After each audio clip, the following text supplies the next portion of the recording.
La palabra de su gracia, con el pastor Juan Cano.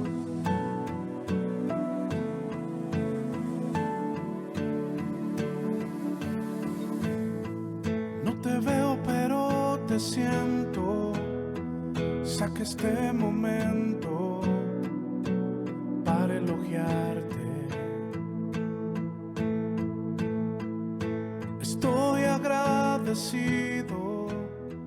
Y aunque otros no te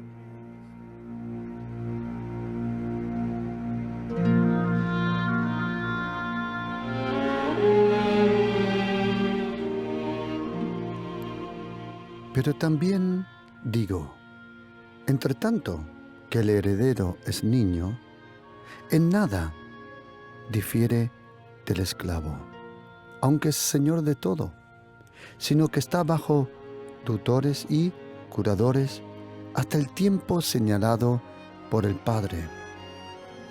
Así también nosotros, cuando éramos niños, estábamos en esclavitud bajo los rudimientos del mundo. Pero cuando vino el cumplimiento del tiempo, Dios envió a su Hijo, nacido de mujer y nacido bajo la ley, para que redimiese a los que estaban bajo la ley, a fin de que recibiésemos la adopción de hijos. Y por cuanto sois hijos, Dios envió a vuestros corazones el Espíritu de su Hijo, el cual clama, Abba, Padre. Así que ya no eres esclavo, sino hijo. Y ese hijo también es heredero de Dios por medio de Cristo.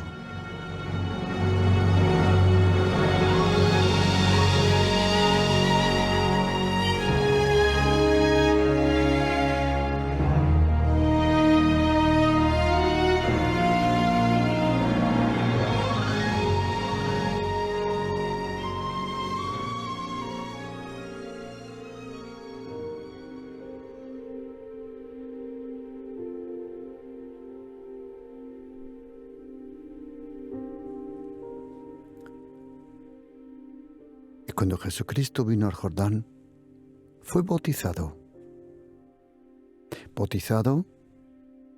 por un familiar, Johanan, Juan Bautista. 40 días luego pasó en el desierto, 40 días, 40 noches, en el ayuno, en la soledad, en la intimidad con Dios. Allí fue tentado. Dice la Biblia que Satanás, que el diablo, que el tentador se acercó. Siempre que tú quieres acercarte más a Dios, puedes contar y estar seguro que de alguna forma vendrá presión, distracción o ataque sobre tu vida.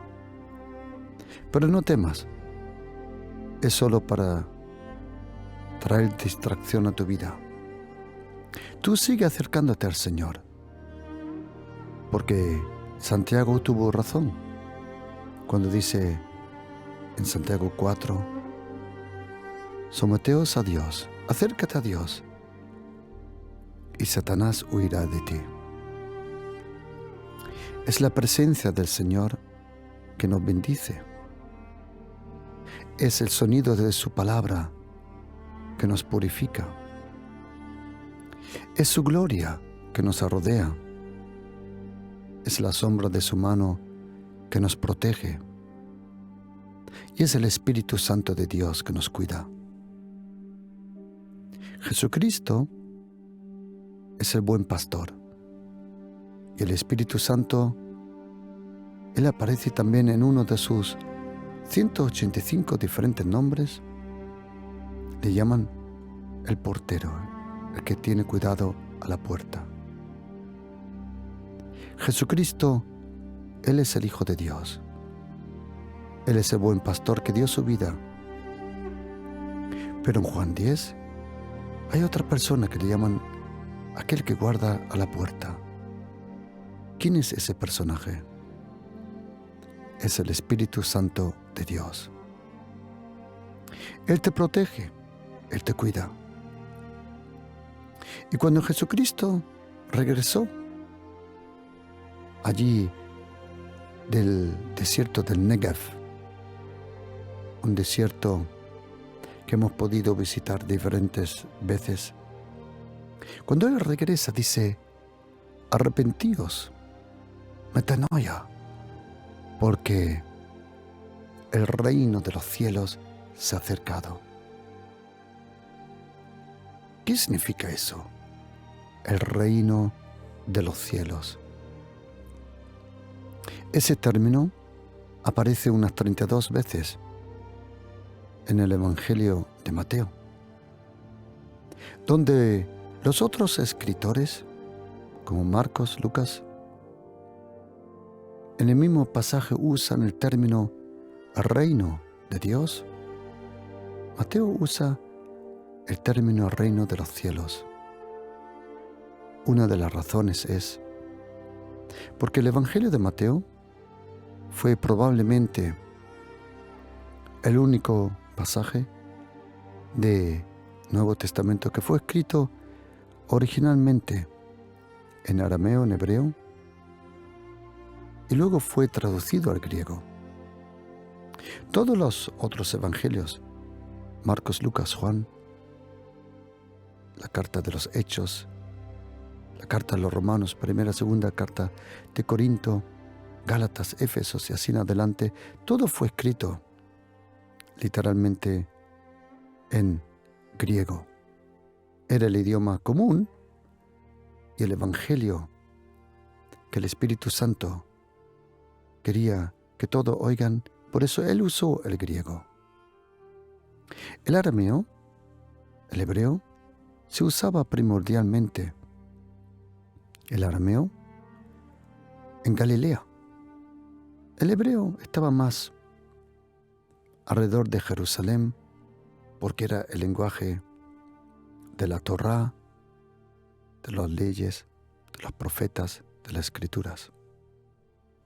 Y cuando Mateo escribió el Evangelio del Señor Jesús según Mateo, él lo escribió primero en hebreo y luego fue traducido. Ahí comprendemos por qué él usa el término el reino de los cielos. Porque hasta hoy los judíos ortodoxos, ellos no pronuncian el nombre del Señor Yahvé, o como nuestras Biblias en español dicen Jehová. Siempre que aparece el nombre Yahvé o Jehová, ellos pronuncian Adonai, que es el Señor, Kyrios, el Señor. Y cuando Jesucristo regresa del desierto, Él proclama, dice la Biblia, Él predicó el reino de los cielos. Esa palabra, predicar, es interesante que en griego hay diferentes palabras que el Nuevo Testamento algunas veces la traduce de esta o de otra forma. Hay una palabra que se llama oiangelizo, que se llama evangelizar o anunciar. Otra es didascalía o didascos, que es enseñar. Pero esta palabra que aparece aquí, predicar, en griego se llama keruzo. Y keruzo significa proclamar y dar a conocer una ley, una verdad del rey, que todos tienen que someterse. Keruzo también, predicar, era la palabra que se usaba cuando en tiempo de guerra, y muchos de nosotros han visto esas películas antiguas, por ejemplo en el tiempo medieval, cuando un gran ejército se formaba y uno del otro ejército venía con el caballo, uno solo, y decía, rendiros. A esa persona le llamaban el keruso, el predicador. Por eso predicar es anunciar la guerra. Predicar es anunciar que tienen que someterse. Cuando Jesucristo vino a la tierra, nosotros podemos leer en los 4 evangelios, en Mateo, Marcos, Lucas y Juan, que Jesucristo habló 105 veces. Podemos leerlo, estudiarlo. En los 4 evangelios, Jesucristo habló del reino de Dios. Como dice, el reino de los cielos. 105 veces. 19 de sus parábolas, de las muchas que él usó, 19 de sus parábolas, él la usó para el reino de Dios. Y es interesante que hay diferentes palabras en griego que expresan el derecho de Dios de gobernar de nuevo. Porque cuando Jesucristo vino a la tierra, en ningún momento Jesucristo pronunció, proclamó, ni enseñó una religión. El cristianismo no es una religión en ningún momento. Si el cristianismo fue algo, tampoco fue una enseñanza morálica, ética, tampoco. Jesucristo no predicó ética o moral. Tú y yo lo podemos interpretar así en sí, pero el mensaje de Jesucristo fue el reino de Dios. Jesucristo proclamó el reino de Dios. Esa palabra, el reino de Dios, en griego aparece, por ejemplo, cuando dice el reino de los cielos, Uranos Basilea, que significa y describe la palabra Uranos, que significa el cielo, el universo, en griego. Cuando Jesucristo dijo, el reino de los cielos se ha acercado, y pronuncia en griego esa palabra, Uranos Basilea, describe el derecho de Dios de gobernar en todo el universo y todas las galaxias. En todas las galaxias, el reino que sujeta el macrocosmos. El poder que sujeta toda la gravitación en esta galaxia. En todas las galaxias, el poder del reino de Dios se ha acercado. Y en el Nuevo Testamento, cuando Jesucristo hablaba, predicaba, y el apóstol Pablo describía el reino de Dios, hay diferentes palabras que describen el derecho de Dios de gobernar. Una en griego se llama archón. Ahí viene arge, el principio. La palabra en español archón, o mejor dicho, anarquía, anarjos, significa negar el gobierno. Arjón. Luego hay otra palabra que describe el poder de Dios. El poder del reino, que es dynastes. De ahí viene la palabra dinastía, que proviene de la palabra dynames, el poder. Y luego otra palabra que el Espíritu Santo en el Nuevo Testamento usa para gobernar es kurios. Kurios, que significa Señor y Rey muchas veces. Y hay otra palabra que es literalmente Rey, que es basileos. Por eso muchas veces a una iglesia le llaman Basilea, el lugar del reino. Y Jesucristo, Él vino porque Dios el Padre le envió. ¿Por qué vino Jesucristo a la tierra? ¿Por qué hubo la necesidad? que Jesucristo viniera a la tierra. ¿Cuál fue la razón por qué Jesucristo vino a la tierra? Tú y yo tenemos que saber una cosa, que tú y yo nacimos en esta tierra. Pero Jesucristo, antes de nacer en esta tierra, Él vino de otro lugar, acuérdate de eso. En el Evangelio de Juan dice, Padre, de ti salí y a ti regreso. Yo salí de Dios. Jesucristo es el único ser humano que no fue creado. Tú y yo fuimos creados. Jesucristo no fue creado. Él es el primogénito de la creación, porque Él es el verbo de la creación. Jesucristo no lo puedes comparar con ninguna otra persona, ni con Buda, Confucios, o con cualquiera persona que empezó una religión. ¿Por qué no? Porque Jesucristo existía y existe ya eternamente. Él, el Señor Jesús, en el cielo, su nombre no era Yeshua, HaMashiach, como dice en hebreo, o como dice en griego, Jesús Christos, o en español Jesucristo. El nombre Jesús y el nombre Cristo lo recibió Jesucristo aquí en la tierra. Jesús describe su parte humana, el ser humano, Jesús.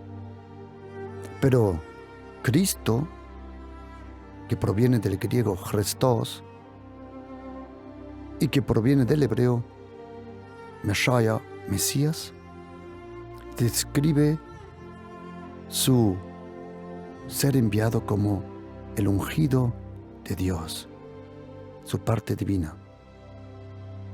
En Jesucristo, Dios y el hombre son uno.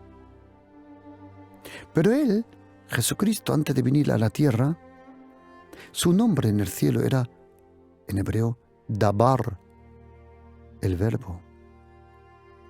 Dabar, el verbo, el sonido de la palabra.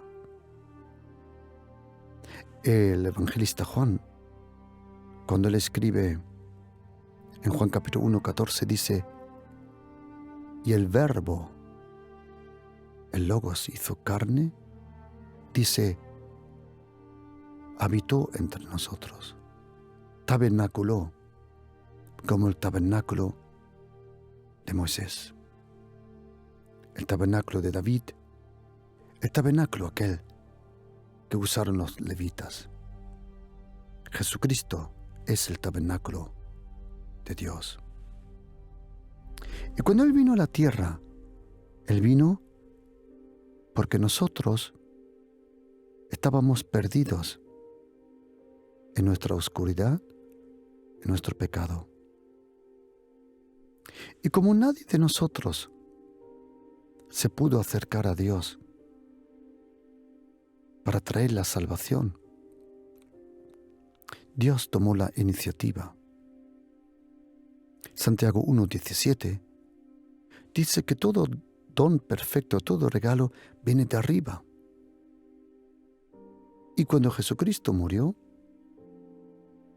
aquella cortina, aquel velo que separaba el lugar santísimo, que estaba vacío desde cientos de años, el arca había desaparecido.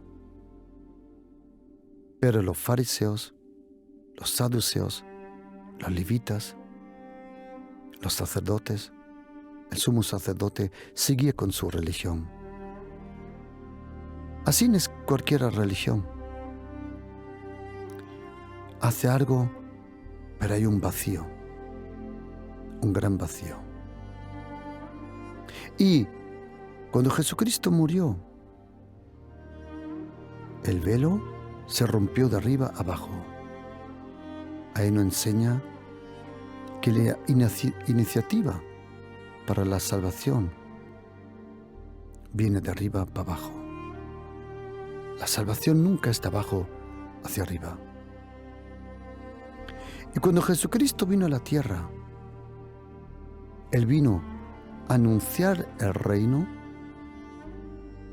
a sanar los enfermos, a resucitar los muertos, a echar demonios fuera y a demostrar que Dios está con nosotros.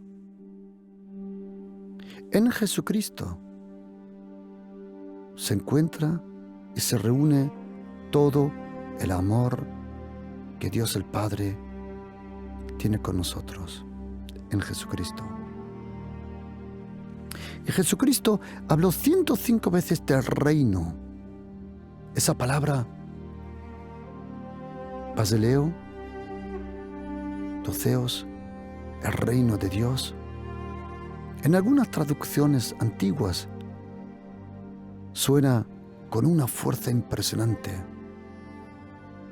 Cuando dice Jesucristo, por primera vez pronuncia el reino en Mateo 4, 17, el reino de los cielos se ha acercado. Una de las traducciones antiguas dice, porque Dios reclama de nuevo gobernar en la tierra. Dios reclama. El reino de Dios es Dios reclama reinar en esta tierra. Pero ¿cómo Dios reina en esta tierra? Cuando uno lee la carta de los Hebreos, capítulo 4, 16, se da cuenta que en el reino de Dios hay un trono. Es ese trono que en los Salmos, en Salmo 103, versículo 19, dice, Jehová estableció en los cielos su trono y su reino domina sobre todos. ¿Cómo Dios domina en su reino? ¿Con miedo? No.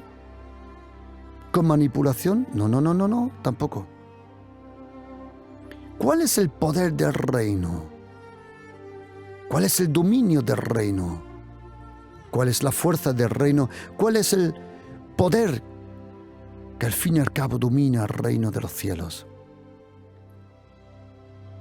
El reino de los cielos es dominado sobre el trono de la gracia. El poder del reino es la gracia de Jesucristo, la infinita gracia de Dios.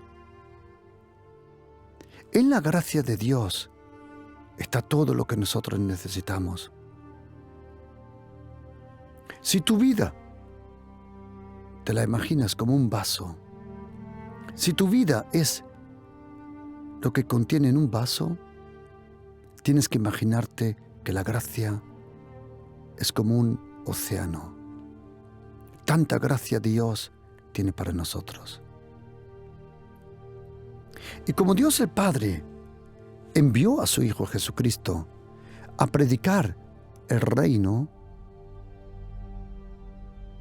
Él luego dice que ese reino, en Lucas 12, 32, Mateo 25, versículo 34, Dios nos da el reino como herencia. Un cristiano, una persona que cree en Jesucristo, que lee en su palabra, que le sigue, que es obediente, ha recibido dos herencias.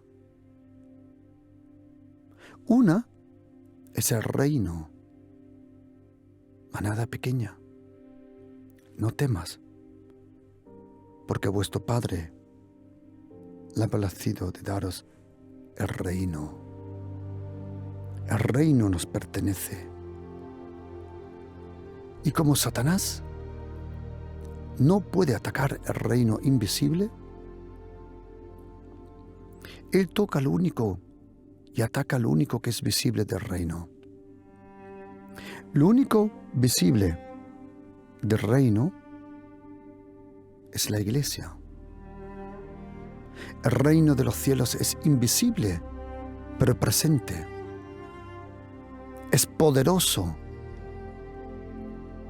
Y el lugar o la parte visible del reino es la iglesia y aquellos a quien Jesucristo le llama en Mateo capítulo 13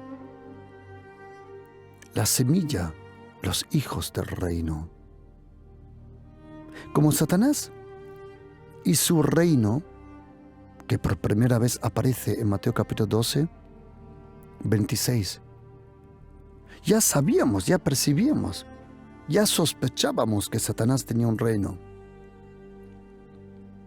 ¿Cuál es el reino de Satanás? El reino de Satanás no es el infierno, no es el Hades, porque el Hades y la Gehenna, como se llama el infierno en hebreo, no es un lugar de dominio, es un destino. La Gehenna es el infierno. El Hades es el lugar a donde ahora las personas que no creen y las personas que no querían creer están en el Hades. El infierno, la Gehenna, todavía está vacío. Está vacío hasta que el momento del último día, porque habrá un último día, el día del juicio. Pero Dios el Padre no quiere que ese trono blanco, que ahora es el trono de la gracia, se convierta en el trono del juicio en tu vida. Si tú ahora te acercas a Jesucristo y reconoces que necesitas su amor, su cariño, su ayuda y su perdón, ese trono que algún día en el futuro, el trono de la gracia, se convertirá en el trono blanco del juicio final. Ahora es el trono de la gracia.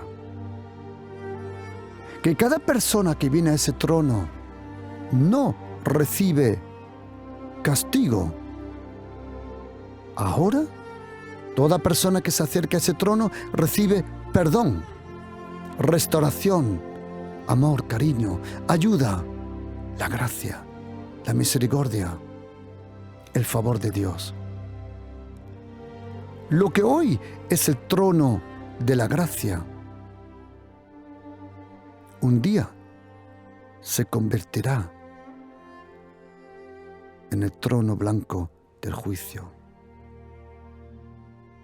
Y Dios el Padre domina el reino de los cielos por el poder de la gracia.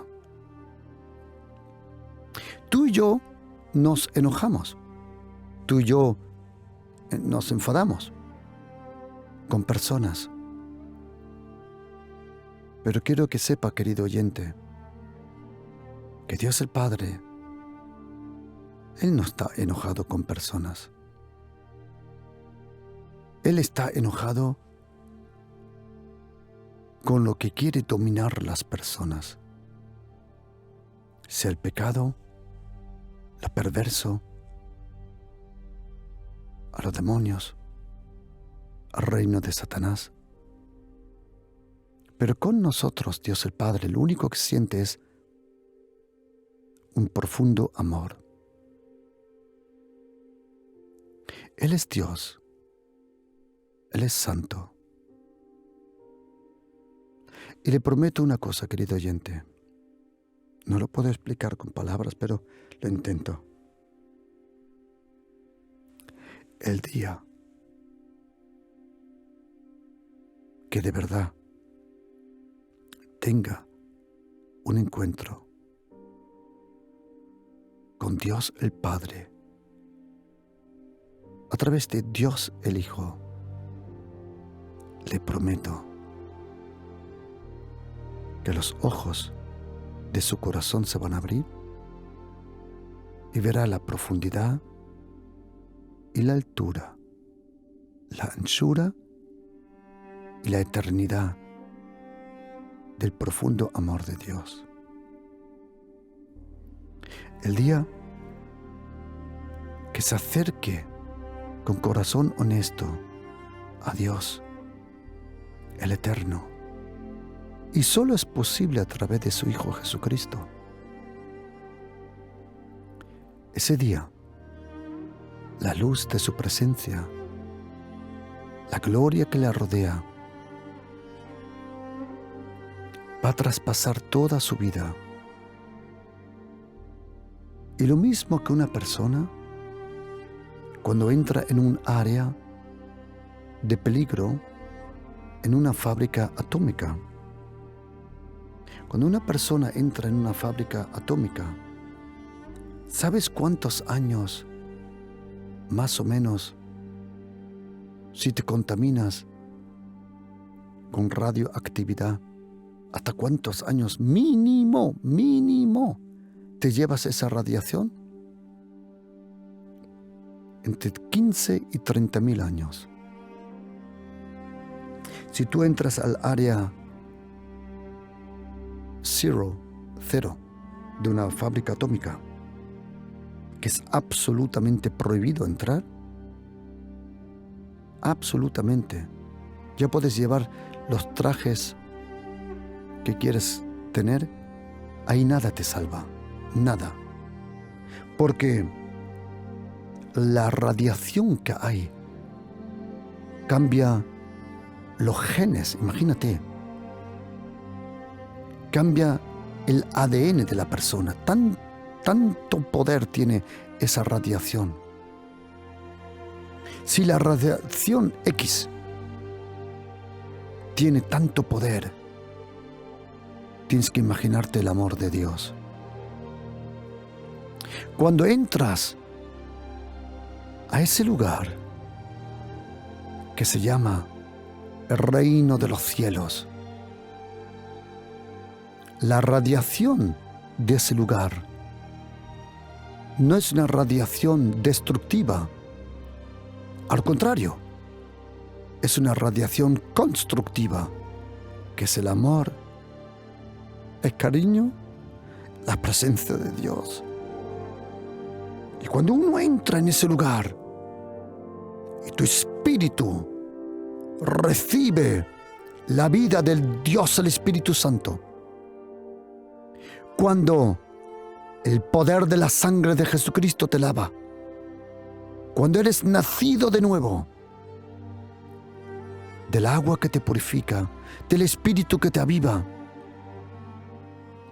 entonces tú percibes en tu espíritu esa seguridad y estás convencido que sabes, Dios, el Eterno, es mi Padre, es mi papá, y yo le puedo llamar Abba, Abba, Abba, mi Padre. Y Dios el Padre nos regala el poder de su reino y la eternidad de su gracia. Esas son nuestras herencias. Todo cristiano ha recibido el reino de Dios y la gracia de Jesucristo como herencia. Es tuyo, ya es tuyo. Y en Apocalipsis 1, versículos 5 y 6 dice, Jesucristo, el testigo fiel, el primogénito de los muertos y el soberano de los reyes de la tierra, al que nos ama y nos lavó de nuestros pecados con su sangre. No hay ninguna religión que te lave de tus pecados. No hay nada que alcance tu conciencia y tu alma. Cuéntame, ¿cómo vas a lavar tu alma? ¿Cómo vas a lavar tu espíritu? ¿Cómo vas a lavar tu conciencia? No es posible. Solo la sangre de Jesucristo tiene el poder para lavarnos y purificarnos. Y dice, y Él nos hizo reyes y sacerdotes. ¿Reyes para gobernar? ¿Cómo? La Biblia dice en Romanos 5, 17 y 21 que gobernamos por la gracia. Y dice que somos reyes y sacerdotes.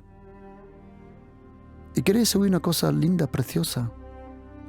Que en el Antiguo Testamento ninguna mujer podía ser ni reina ni sacerdote.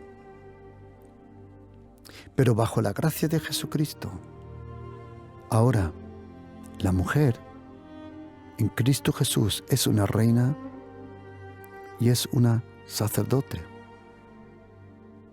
¿Dónde está escrito que somos reyes y sacerdotes? Lo leemos en Apocalipsis 1, versículo 5.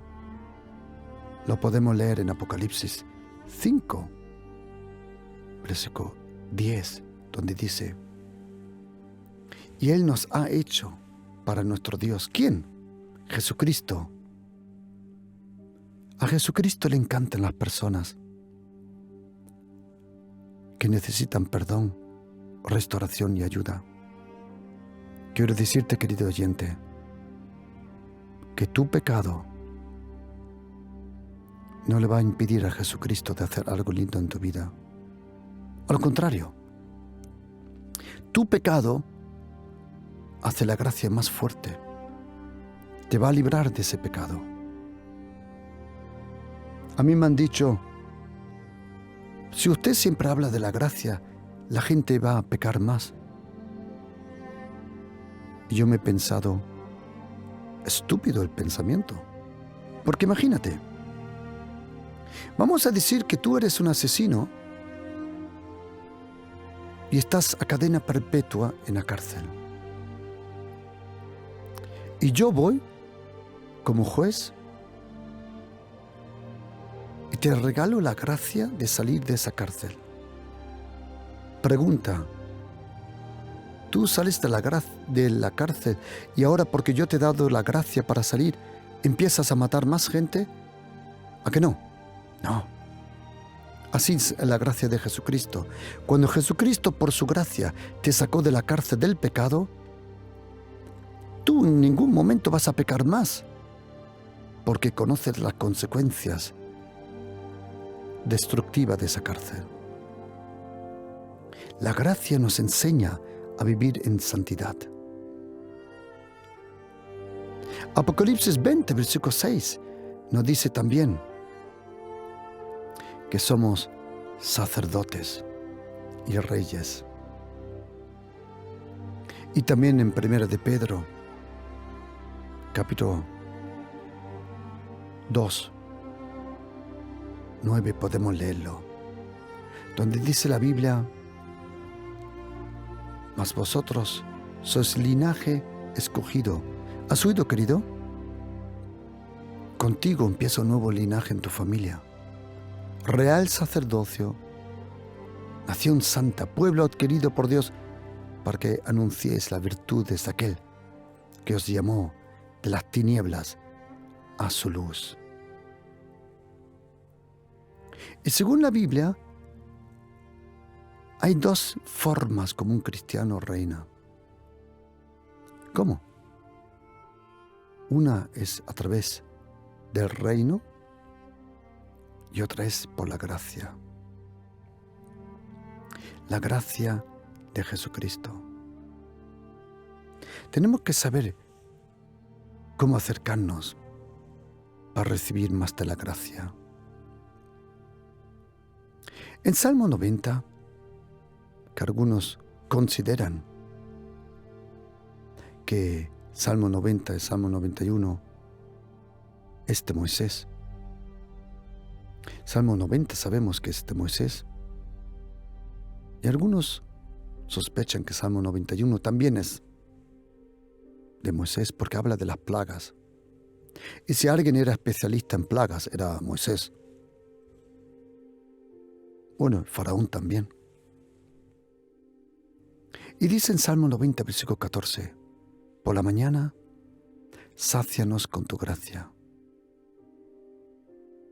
¿Sabes, querido oyente? Tu día a día es como un viaje que haces con el coche. Y antes que salgas de tu ciudad, tú te aseguras que el tanque de combustible está lleno. Porque vas a necesitar mucha gasolina cuando vas por tu viaje. Lo mismo es tu corazón y es la gracia. A lo largo del día necesitas mucha gracia.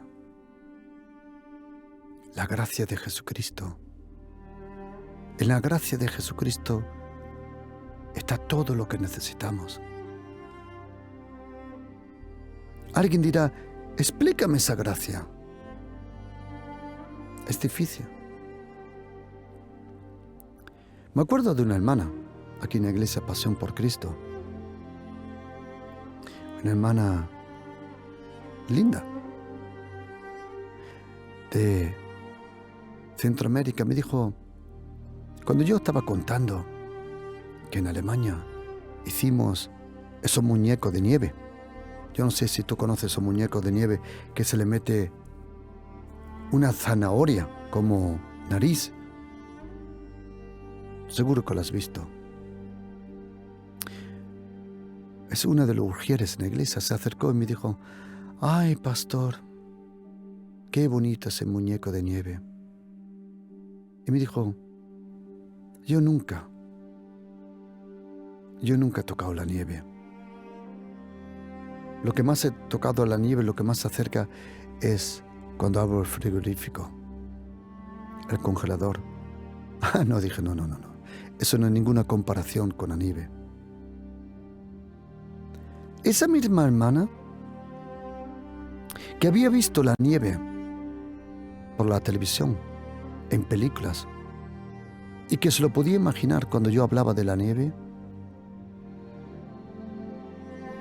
ya hoy yo no le tengo que explicar lo que es la nieve. ¿Por qué?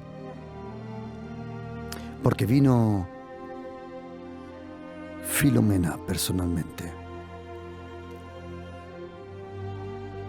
Y cuando vino esa gran nevada,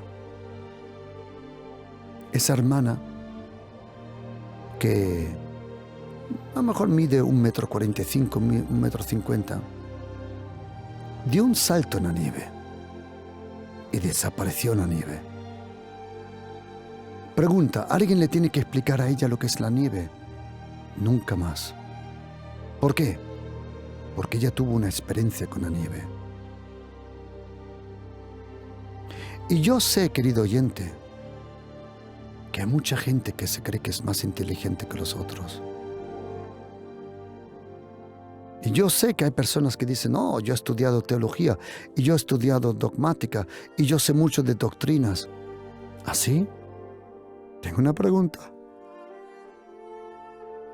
¿Has conocido la gracia? ¿Has conocido el poder de la gracia que no se puede explicar?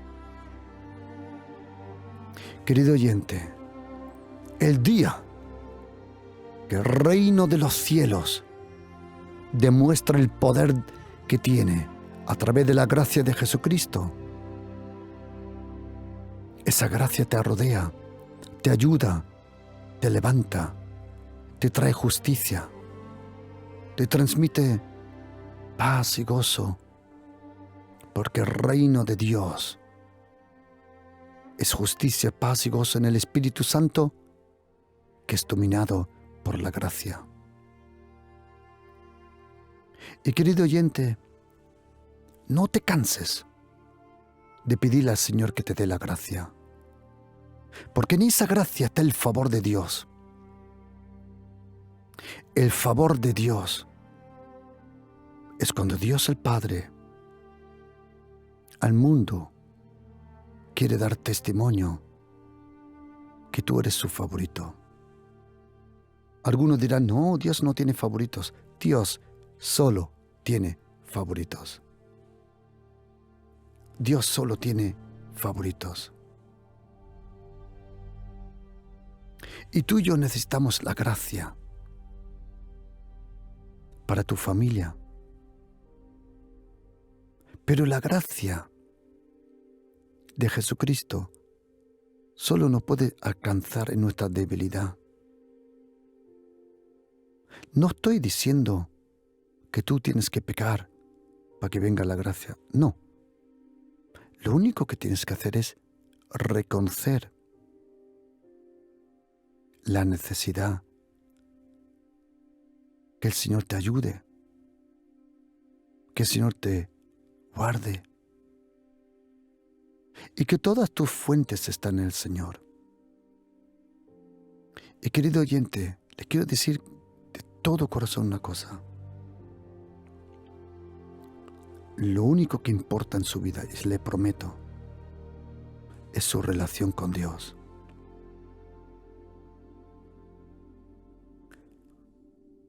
Le prometo una cosa. Si su relación con el Señor está bien, ¿y quién mejor que usted y yo lo sabemos? Tú sabes muy bien cómo es tu vida interior. Le digo de todo corazón, querido oyente, si su relación con el Señor está bien, todo lo otro se va a arreglar, todo. Porque Jesucristo tuvo razón. Buscad primero el reino que domina por su gracia y se expresa por su justicia, y todo lo otro os será añadido. La vida está llena de dificultades, absoluto. La vida está llena de guerra, de presión. Y como dice Jesucristo, en el mundo tendréis aflicción. Pero en mí vais a tener una paz, una seguridad, una ayuda que no os podéis imaginar. Por eso, querido oyente, como dice el apóstol Pedro, en primera epístola de Pedro, capítulo 1, versículo 10, él dijo que todos los profetas profetizaron ¿de qué? De la gracia que se iba a manifestar para nosotros. Todos los profetas, Habacuc, Sofonías, Abdías, Nahum, Oseas, Abdías, Malaquías, Zacarías, Jonás, Daniel, Oseas, Ezequiel, Jeremías, Isaías, Samuel, Moisés, todos profetizaron de la gracia. ¿Dónde está escrito eso? Primero de Pedro, capítulo 1, versículo 10. Todo el mensaje de la Biblia es Jesucristo. Jesucristo es el mensaje de la Biblia. Y dice el apóstol Pedro que el mensaje de los profetas fue esa gracia en Jesucristo. Y en 1 de Pedro, capítulo 1, versículo 13, hay un versículo que me encantaría que lo aprendas de memoria, porque dice literalmente en griego, En español, en Reina Valera dice, esperad por completo en la gracia que os sea traída cuando Jesucristo es manifestado. Esa palabra manifestar, apocalipsis, apocalipto, es quitar el velo de algo. Y hay preciosas traducciones que dicen, cuando dice, esperad por completo en la gracia, dice, esperad todo de la gracia. Pon toda tu esperanza en la gracia. No confíes tanto en tus fuerzas. En esta vida, querido oyente, mire, con la mano al corazón, en esta vida nuestra inteligencia tiene un límite. La medicina tiene un límite. Las explicaciones tienen un límite.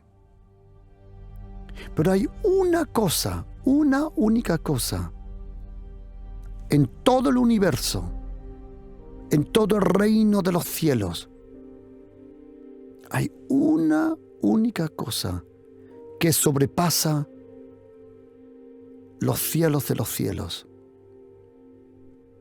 ¿Y sabes qué es? La gracia. La gracia, no hay palabras. Y le prometo una cosa, querido oyente. Si hoy usted y yo le pedimos ayuda al Señor, que Él demuestre su gracia. Porque esa palabra en hebreo y en griego charis, en hebreo chesed, para la gracia, siempre aparece diciendo demostración de la gracia. La gracia no es una foto de la nieve, no es nieve que tú ves en una película. Es una nieve donde tú das un salto y entras en ella. La gracia es una experiencia de la misericordia, del favor de Dios, de su cariño, de su presencia, de su cercanía, de su perdón, de su vida, de su sangre. Y si quiere ahora, en este momento, experimentar la gracia, sea en su familia o en una situación donde esté desesperado, le invito a que ore conmigo. Porque le voy a confesar una cosa, querido oyente. Usted no necesita mi ayuda, ni la ayuda de un brujo, ni de las estrellas, ni de un santo, de una virgen. Querido oyente, lo que usted necesita solo lo tiene Jesucristo. Y Él, ahora, en este momento, si usted desea, lo va a recibir por su gracia. Y si quiere recibir esa gracia para su familia, para su hija, su hijo, para su situación, si quiere que la gracia demuestre su poder en este momento, le invito a que ore conmigo y que diga: Señor Jesucristo, te necesito, Señor. De todo corazón te necesito. Y te pido, Jesucristo, que tu gracia, Señor, la gracia de Jesucristo, ahora se demuestre en mi vida y en mi familia. Y te pido, Jesucristo, derrama, demuestra tu gracia en mi vida. Y te doy las gracias que ahora he recibido la gracia de Jesucristo. Gracias, Señor. Amén.